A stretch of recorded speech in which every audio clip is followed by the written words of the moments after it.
దొంగలు ఇల్లు, బ్యాంకులు లేదా నగల షాప్‌లో దొంగతనం చేయడం చూస్తుంటారు.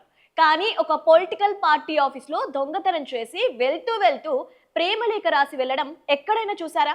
అవును, మీరు వింటున్నది నిజమే. దొంగలు ఏకంగా కాంగ్రెస్ పార్టీ ఆఫీస్‌లో పడ్డారు. ఈ విచిత్రమైన ఘటన ఛత్తీస్‌గఢ్‌లోని సుర్గచా జిల్లా అంబికాపూర్ కాంగ్రెస్ పార్టీ కార్యాలయంలో జరిగింది. ఆఫీస్‌లోకి దూరిన దొంగలు అక్కడ ఉన్న ఏకంగా 73 స్టీల్ ట్యాప్‌లను ఊడబిక్కొని మరీ పట్టుకెళ్లిపోయారు. కేవలం దొంగతనం చేసే కథ ఇక్కడితో అయిపోయేది. కానీ ఆ దొంగలు మహారసికులు అనుకుంటా.